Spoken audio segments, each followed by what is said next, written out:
Howdy folks, Stock here with Last Best Tool.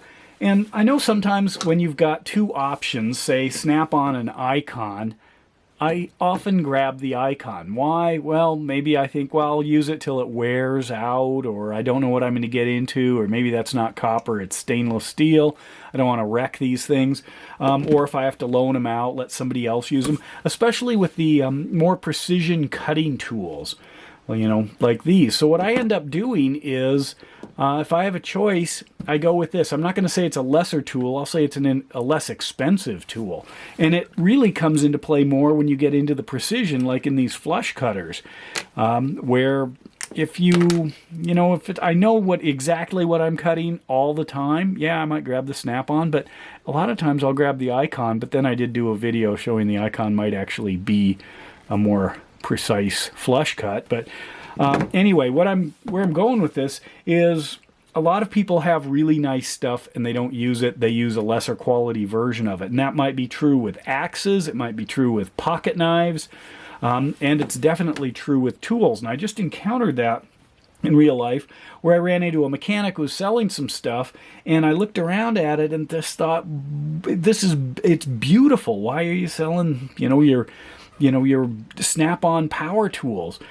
But then I saw Milwaukee's and I thought, oh, you're just not using them. They're too expensive. There's a danger of maybe wearing it out or losing some resale value because it's it's almost a collectible. But I was able to get something which kind of highlights this discussion. And that is this. This is a Snap-on kit. I'll show you what's inside. Look at that. There's not even any shelf wear on this thing. Little dust maybe.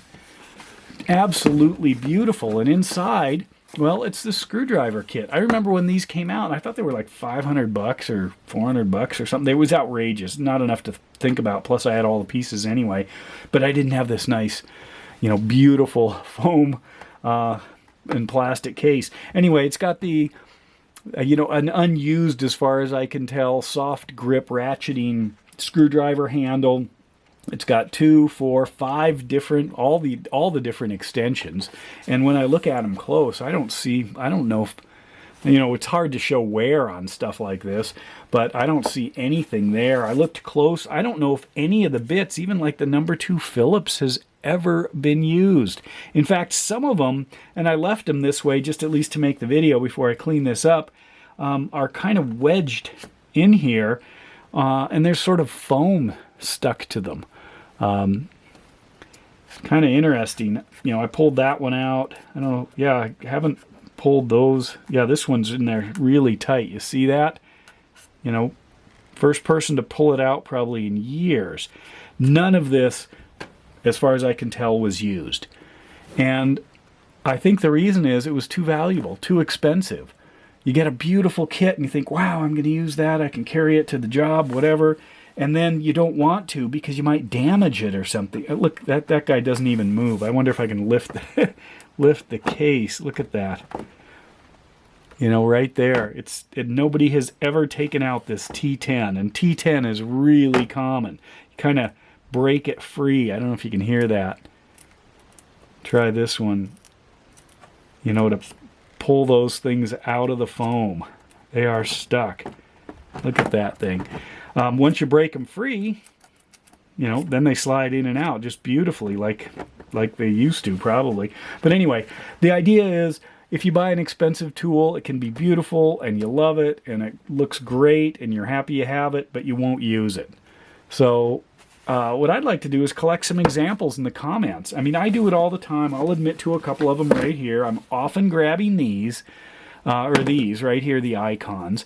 When I put together some car kits, I put Icon stuff in them.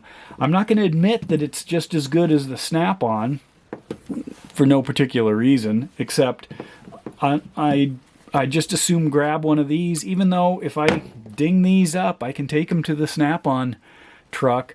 It's just so much easier with Icon, and I haven't run into that problem. And I've had plenty of things go down with Snap-on.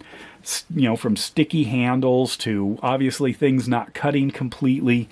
But when it comes to certain tools like this, it's sometimes just easier to grab the less expensive tool and use it and not worry.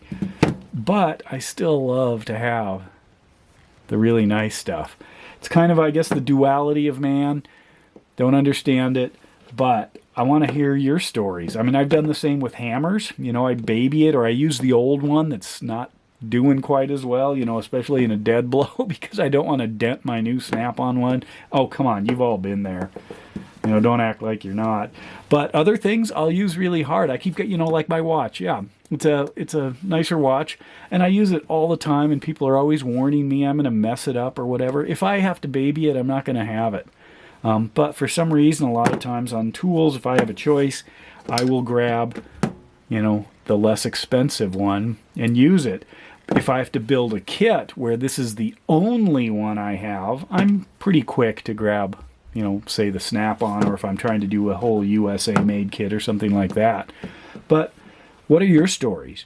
When have you had a good one, you know, or a more expensive one? I'll maybe say that, or I don't know, whatever, rare or higher quality or something, and you use the less expensive, maybe lower performance, maybe not, but you just don't want to mess up the good one. And I see a lot of people buying tools, especially commemorative stuff, the 100th anniversary ratchets, stuff like that, and they don't want to use them because they might mess them up. And it's like, what is the point?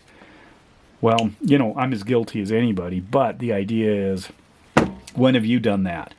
Here's some examples. Right away, I will leave these in the toolbox if I can grab those. So there you go. Plus being, you know, an owner now of one of these big fancy kits, am I ever going to use this? First of all, I have almost all this. I don't know if I've got these right here. I've got them in sockets, but I don't know. I'm going to find out. But, you know, it's not really worth it to, gosh, I have to break those free. It's not really worth it just to own it and take up space unless it's like a collectible. And then you pass it on, but, you know, I don't know. It's just foam and plastic. Let me know your thoughts. And with that, Doc out.